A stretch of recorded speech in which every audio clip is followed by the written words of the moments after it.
In today's video, I've partnered up with Depop to share a little bit of behind the scenes of what my work from home day looks like. Things have been pretty busy for me lately. I'll start off there. I've been making so many changes and I'm just trying to up my game here to end the year strong. I have some YouTube stuff that needs to get done on this day and lots of reselling tasks. I'm gonna go over a quick thrift haul later too. I'll share some recent sales I've had, and also Depop is giving away a free box of shipping supplies to one of you, so stay tuned. Later I'll tell you how to enter that giveaway. The first task of every single day is always to check my platforms. I go on there, answer any questions, send any offers to likers that I may have had overnight. I don't know if I'm doing myself a disservice here by not using apps that take care of all that and send offers to likers 24 hours a day on all platforms. But I've tried those before and I just felt so disconnected from my business. I did not like it at all, not knowing what's going on throughout the day. I like going in myself a few times throughout the day, checking in and sending customized offers on each piece on all platforms. But I do like that Depop recently added an auto offers feature to their app. So now I can send an offer on the same item to all likers at once if I want to do that. Whereas before I had to do one by one. So that's super helpful that they added that recently. Once all of that is done, the next very vital thing I have to do is plan my day. I made a list last night of things that I wanted to get done today. These right here are the most important things. These are going to be my admin things. And then this over here is more like chore stuff for the house. Down here on the side, I made the list of all the hours of today. And I'm just going to see what of these tasks fit into these time blocks here. I plan most work days like this. The only time that I just go with the flow of the day is on weekends. But other than that, I need my day mapped out for me to function. Otherwise, things start to fall apart and I forget to do important things, or I end up running out of time to do important things. A time block plan helps me use my time in the most efficient way possible, basically, because then I can see what fits and what doesn't in a work day, and I can prioritize what's important and what isn't beforehand. But I know this type of planning may not be for everyone, but it's just the way I've always operated. Even in school, I was probably one of the few students who actually used the yearly agenda they'd give us at the start of the year. I've always been a big planner. It is 6:24 right now, so I have about an hour before I gotta go start taking the kids to school, so I'm going to get a head start on working on that one video. It is pretty much all done. I just have to go in and add the B-row, which is just the graphics that go on top of the video. But this A-row, which is just the main part of the video, that is basically all done. I just put these blue markers right here. I don't know if you can see it, but there are these blue markers. I put those there for where something needs to be on top, a graphic, some sort of visual. So I'm going to go through this entire clip, look for all of those blue markers, add what needs to be added, export it, and also have the thumbnail ready to go. So hopefully this doesn't take me too long.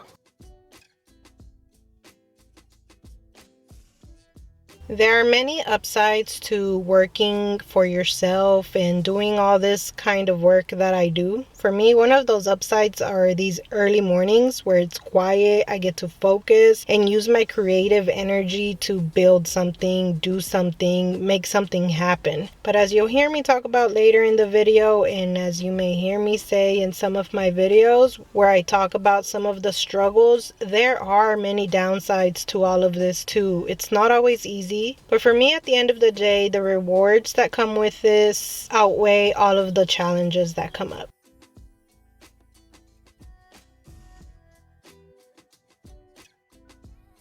quick update. It is now 8:25. I just stopped for a bit, took Benji to school, and now I'm back to the video. I'm done editing it. I'm just going to give it one final run through to make sure there isn't anything I missed, to check my spelling. That's always one of my greatest fears with videos, that I spell something wrong. So I go back through, just make sure everything's in place and looks the way I want it to, add anything that is missing. So I'm going to do that, export it, and make it live, which I'm so excited about. I really like how the video came out so far, and I think it's going to be very helpful.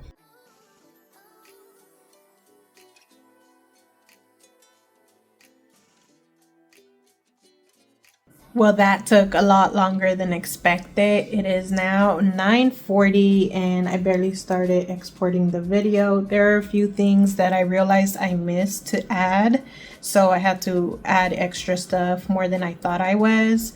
Baby is now up, so I'm just going to go ahead and get him ready to go with dad's, and then I'm going to come back and upload the video to YouTube and make it live, which is the most exciting part. So I'm a little behind, or a lot behind. It is now 11:30. According to this little plan that I made earlier this morning, by this time I should be almost done cleaning and prepping this room, and I'm barely getting started. But that's just the way it goes sometimes. I'll just have to re-evaluate things and see how I can manage to still stay on schedule. For now, let's get to cleaning this inventory room. It seems like every time I vlog my day, I'm cleaning this inventory room, but that's because it always needs it. In this room is where we store the items, prep the items, take pictures, and pack orders to ship them. So it's really hard to keep this room clean at all times. I try to keep up with it on the daily basis, and still it ends up a mess.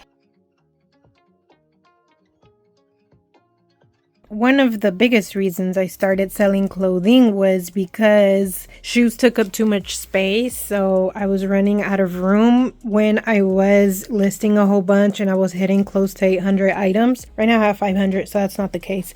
But I was running out of space, and I thought with clothing it'd be different, and look at me. Now I'm picking up sweaters too, and those are even bulkier. They take up a lot of room. So one of these days, this week or next week, I am going to have to reorganize this room again and make better use of the space, because that shelf right there, it's a lot of empty space that's not being put to use right now, and it's going to be needed soon. So I'm going to do that, but not today.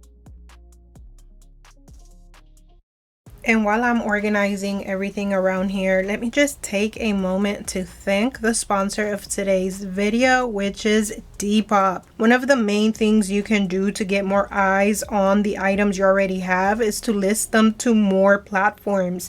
And Depop is one of the easiest platforms on there to sell, and one of the best and fastest growing. And that is because sellers love that Depop has 0 selling fees. You're not going to pay them anything for putting your items up for sale on their platform. All you have to do is pay a small processing fee, but that is very low, which leaves a lot more room for profit for you. And then buyers like that. They have so many unique items for sale. You can really find anything you're looking for, whether it's Y2K, modern, vintage, preppy, old school, contemporary. Really anything and everything sells on Depop.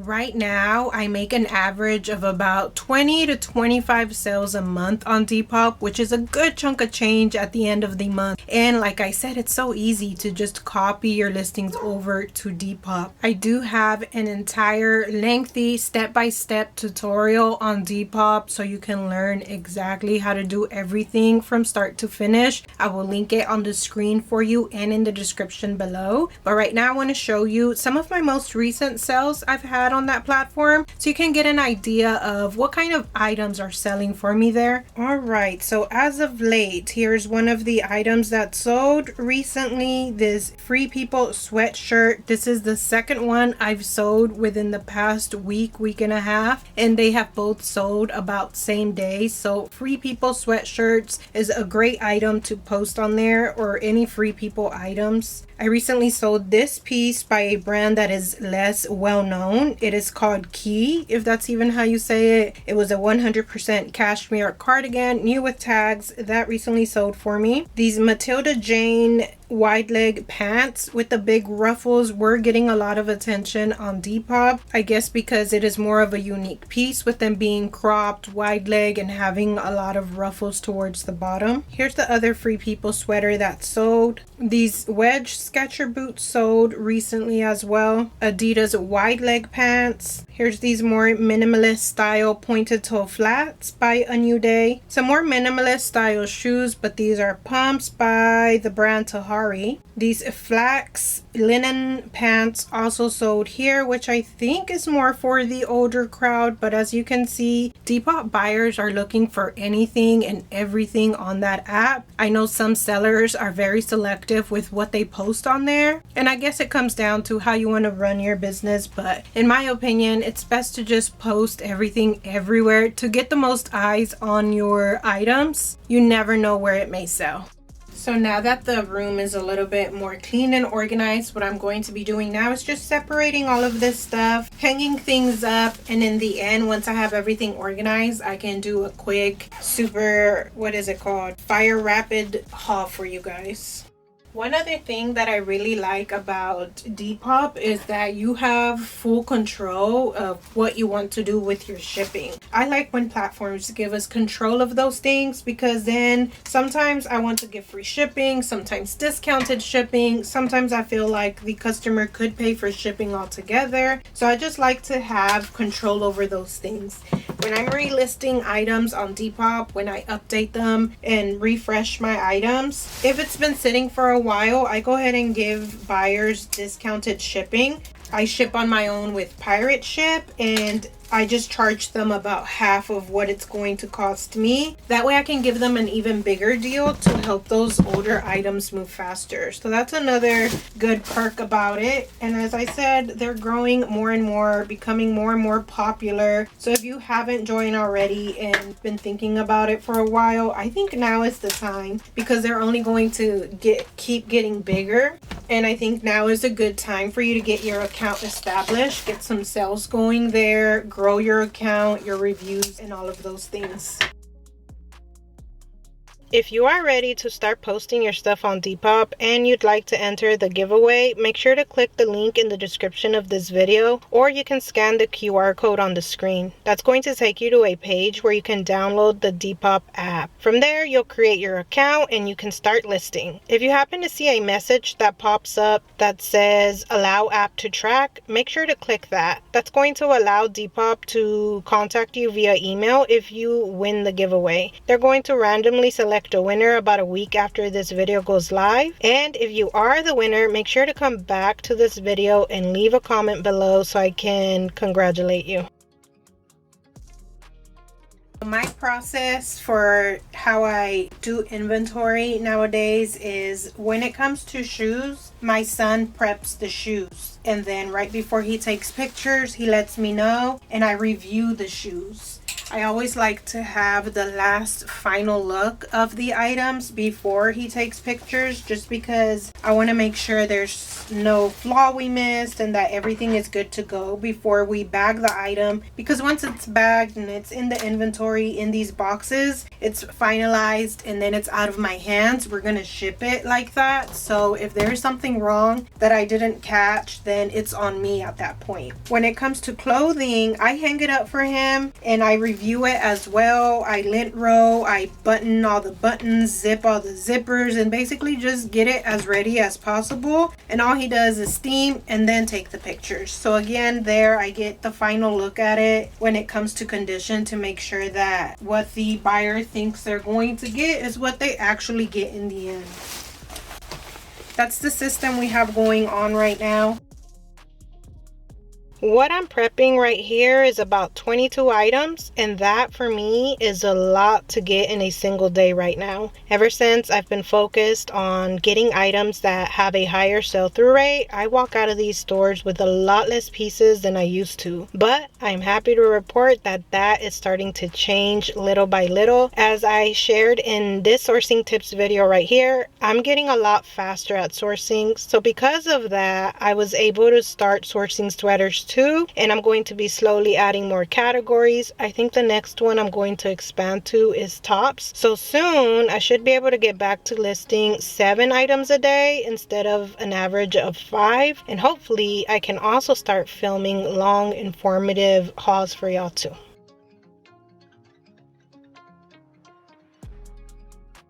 Okay, I have the items hung up. They just need to be lint rolled and steamed. These sneakers and shoes here, my son is going to take care of. Let me go ahead and give you a quick haul since we have all these items out already. These shoes right here by Clark's. This is easy money for me because I picked them up like a week ago or a week and a half ago. They sold same or next day, very quick, so very high sell-through rate on those kind of Clark's right now. This is also easy money team. It is a cycling shoe brand. These always sell also same or next day for me. These I bought because they were very cheap. We are not in the season for sandals like this, but they're chunky Crocs. Those always seem to do well. These weren't as cheap. What did I pay? Maybe like $20, but this is a high quality running trail type shoe by this good quality brand called Solomon. These are men's shoes here. These came up as very good sell-through rate on the eBay app. They are by the brand Corky's. I've slowed down on picking up this brand, but a lot of their stuff still does well. I just make sure to look them up first. This is a very obscure brand. I don't even know how to say it, and when I looked it up, I found very few items that had sold, but this style is very unique, an Oxford style shoe with the studs. And as I said, everything sells on Depop, but these particular kind of styles, gothy, grungy, unique, do especially well there. They were like $2, so I couldn't pass these up, even though I couldn't find specific comps on those. Same with these right here. It is a new to me brand, also very obscure. It is called Barefoot Wear. They came up as very expensive on the eBay app, but not very many sold when they're used. New, I saw several, but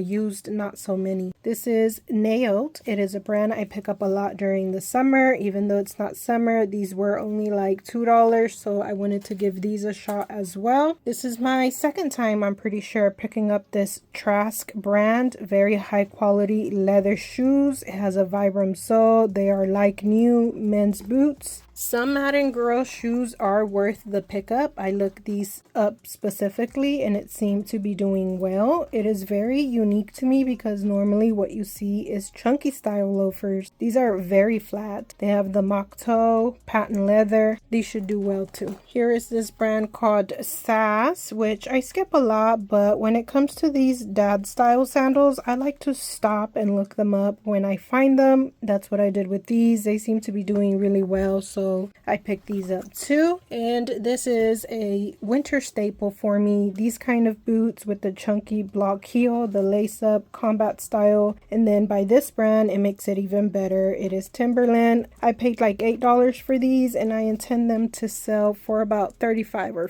$40. Now let's do the clothing. First up, we have this beautiful purple sweater by this brand called Halogen, which I don't pick up a lot, but this is 100% cashmere. I've sold 2 so far this fall, cashmere sweaters, very quick, so that's why I felt confident picking that one up. This is called Carrots. It is an equestrian brand. I've sold their pants before very quickly for good money, so I wanted to get this jacket by them too. This one is mostly a style-based pickup. It is some wide leg barrel type jeans by this brand that I looked up and it didn't seem good, but I'm allowing myself a little bit to experiment with style, but not so much just like 1 or 2 pieces each trip, and if they're very cheap. These were like $2, so I thought perfect experimental piece. We the Free, all of you know that brand. These are some flare pants with the raw hem here. I sold some flare blue jeans by Free People. I'm not sure if it was this exact style, but that would be great because then I would just copy paste the listing and that would be an easy one to put up for sale. This is the other experimental piece I got yesterday. Ralph Lauren. They are some plaid pants, pleating in the front, dark brown, 100% wool. Again, very cheap, so I thought that is the perfect time for me to experiment. I think I did also look these up though, and the sell-through rate looked decent enough, like 25, almost 30% from what I remember. Hudson jeans sell pretty well for me when they have these back flat pockets.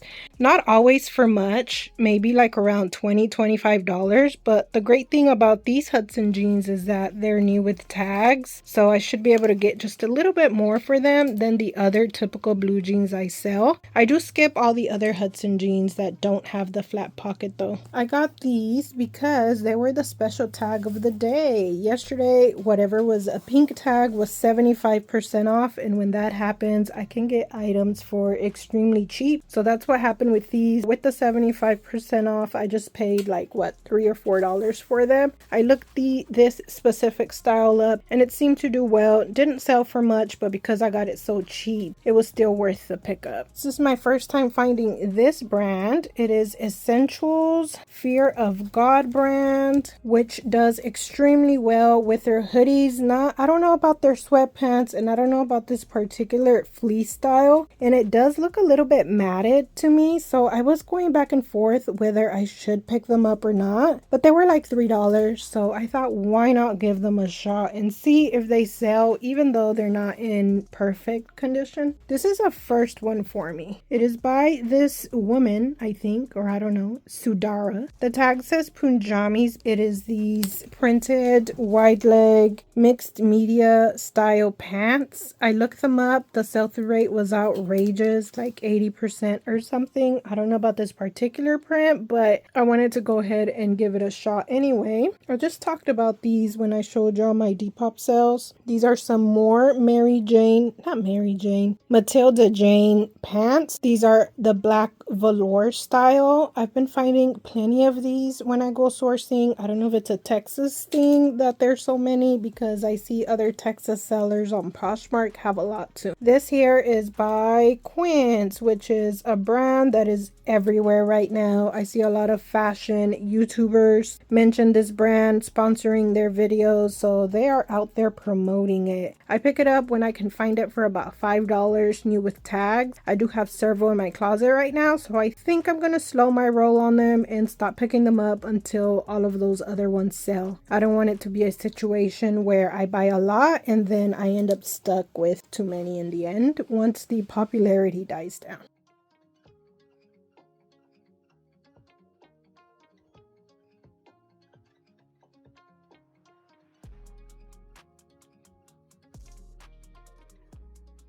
What do you guys do with this? I never know whether I should cut off fraying from these type of style on these jeans or if I should leave it as is. I don't want to mess it up if that's how they're supposed to be, and sometimes I can cut it too short to where it ends up looking weird. So I think for these Free People pants, I'm just going to leave it like that. Last thing I'm doing here in this inventory room is just prepping everything for my son to just get home, steam the clothing, and take the pictures. I am cleaning up these sheets here. If you buy these on my site and you laminate them, sometimes they can get a bit smudgy, like this one for the tops, for example. There's like black marks that end up staying behind after using it for a while. What I do to fix that is just use some alcohol on a cotton pad. I clean these every once in a while with this alcohol, let them dry up, and then they look a lot better. They don't look as smudgy. Or I don't know if it depends on the marker you use or how well you clean it after each time, but mine end up like this after a while, and I have to do this, but then they end up looking a lot better. You can hardly see the smudges.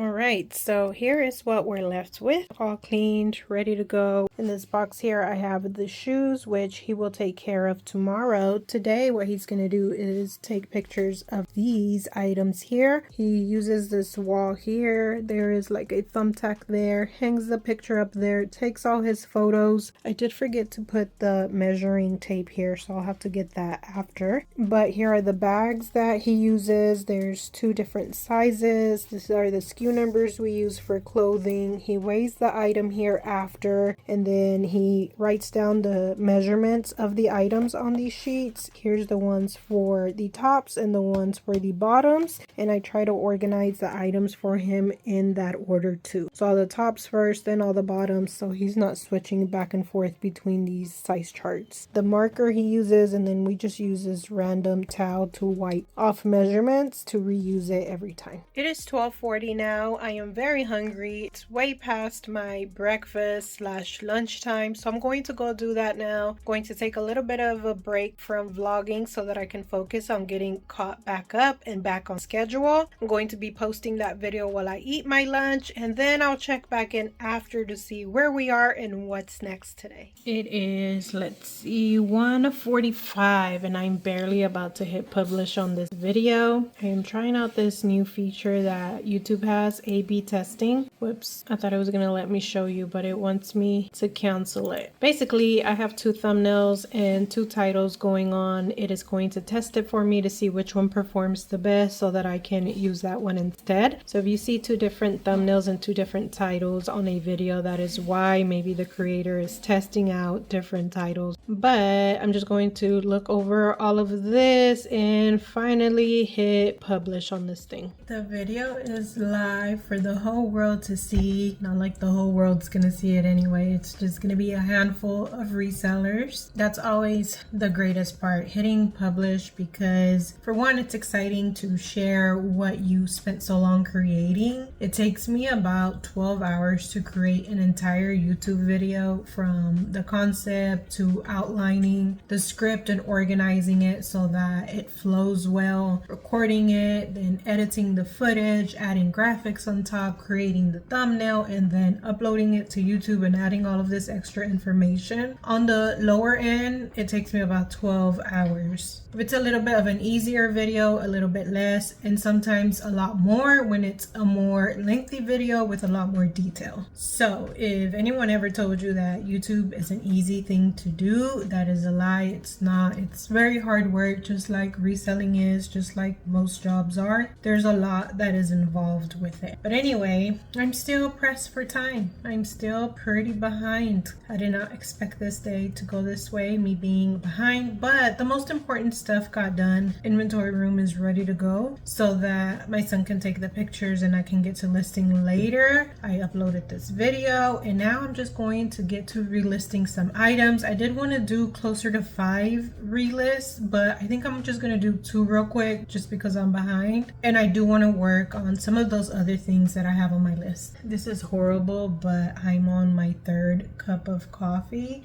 I wanted to kind of slow down on it, and I usually do just drink a few, but today it's 3. I've been so tired lately. I've been really hustling like no other, and mostly it's because I'm sourcing a lot more, because I'm focusing on sell-through rates. So when I go to the stores, it's not as simple as it used to be to find a lot of items at once, since I'm being very, very particular with the things I'm bringing home. So my sourcing days are long now compared to before. Before, I was home by the earliest probably like 2 or so. On the later end, probably 4. But now I'm there since the store opens, or since all the stores open, till they close. Yesterday, for example, it was Sunday, and I got there when they opened at 11, and I stayed all the way up to the very end. The person on the speaker kept announcing the store's closing in 10 minutes, it's closing in 5 minutes. I did not stop going through the racks until it literally closed, and then I got in line along with all the other people who were waiting, and I checked my comps while I was in line. So just making every minute worth it. And I've been sourcing about 2 times a week now, whereas before it was just once a week. And if you haven't noticed, I've been a little bit more consistent on YouTube as well. So I'm working on these videos often.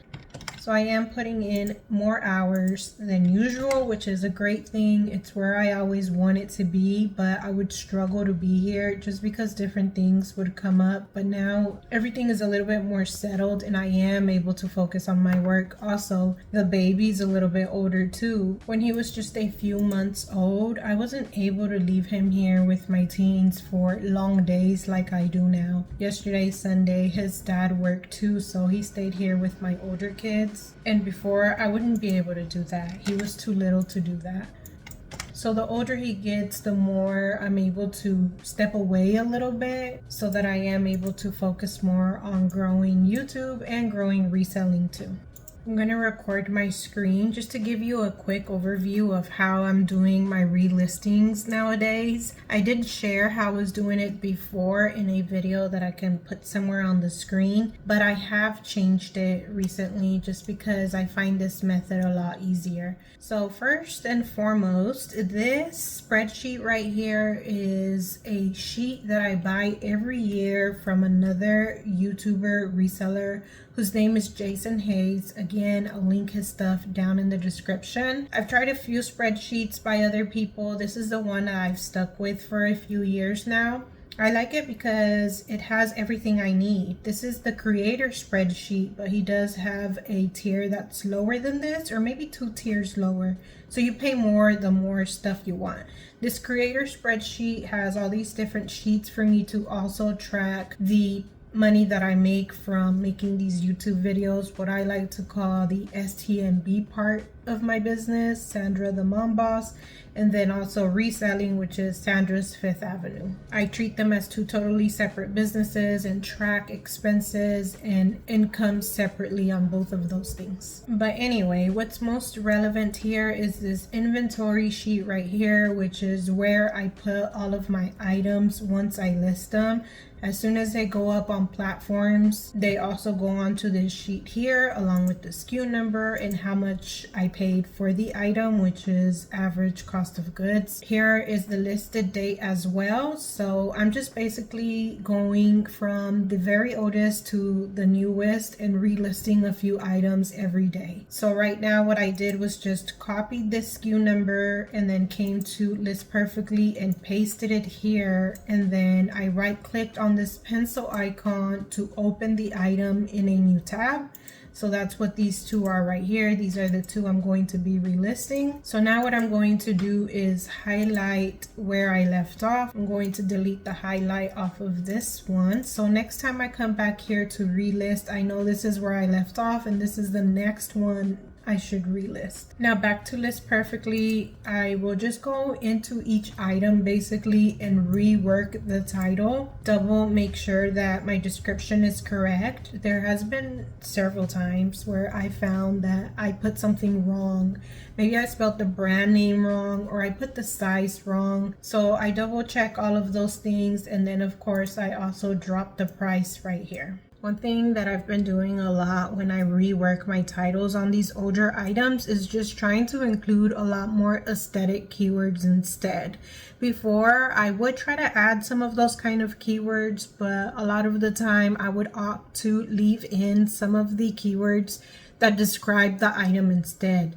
Things such as block heel or maybe even distressed leather, things like that. But now I have this big realization that those kind of things can go in the drop down menu selections on eBay and also in the description, and also you can visually see that. Basically, I'm just putting a lot more importance on adding aesthetic keywords into my titles as opposed to keywords that describe the item. And I feel like it's been working because a lot of my items that I relist have been selling more than usual, or maybe it's just the time of season we're in. I'm not sure, but that's what I've been doing lately. So we're a little bit caught up now. Thank God. I feel a little bit more back on track. The next thing I'm going to do now is just work on this ebook rebrand, redo, update thing that I'm doing. I'm going to work on this until about 3 o'clock, and then I will have to stop, go to the store to get some things that I need to cook dinner dinner and then pick up Benji from school and then come back and finish up my work. This whole rebranding of the keyword ebook is something that I've been wanting to do for a long time, and I just never got around to it. So I'm glad that I'm finally in the middle of it. But my goal is to have it done at least by the end of the year, hopefully a lot sooner. I'm trying to get in a little bit of work on it every single day, no matter how little it is, whether it's 30 minutes, but sometimes I am able to put in like an hour or two. So the idea with it is that I'm going to update the actual ebook itself. I'm going to be adding, I think, about 5 more aesthetics that I feel have become more mainstream since I last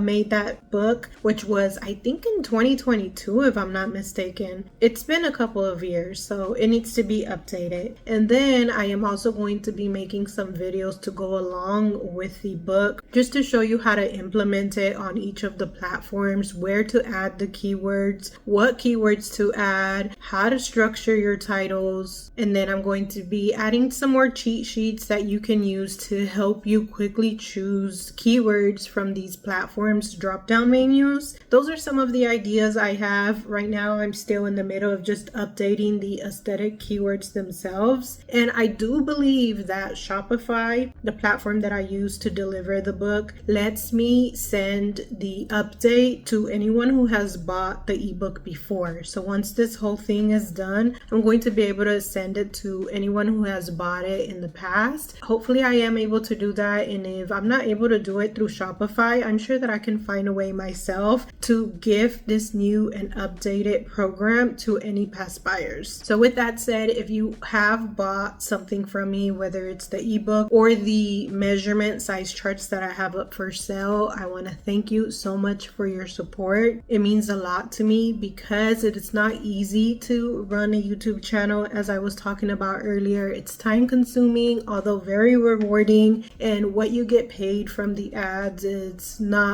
worth it. If I was only making money from that, then I wouldn't be able to do this channel. So selling products allows me to still make videos, and also including affiliate programs and sharing those and sponsorships. And also when it comes to that, just know that anything that I share, I try before I share it, and if I feel that it would be useful to y'all and it is something that I could see myself using, then I share it. If I don't, then I won't share it. Many emails go unanswered because I just don't believe in what they're trying to sell. I'm going to go ahead and stop the vlog here because, as I said, I'm just going to be focusing on the ebook from here until I pick up Benji. And then when I come back home, it's just going to be home stuff, cooking, eating, and then I'll get my listings done more towards the evening once my son has a chance to take those pictures. I want to thank Depop one final time for sponsoring today's video. If you haven't jumped on there, I encourage you to give it a try and stick with it for a month or so. List on there consistently, and if you're doing your titles and your descriptions correctly, I am sure you're going to start seeing some momentum there. It is a lovely platform overall. I love the vibe there, the community there. It's a great addition to my business, and I'm so glad that I started it long ago. And thank you too for watching today's video. I hope you found it entertaining, valuable, or a little bit of both. That's all for me today, and I'll see you in the next one.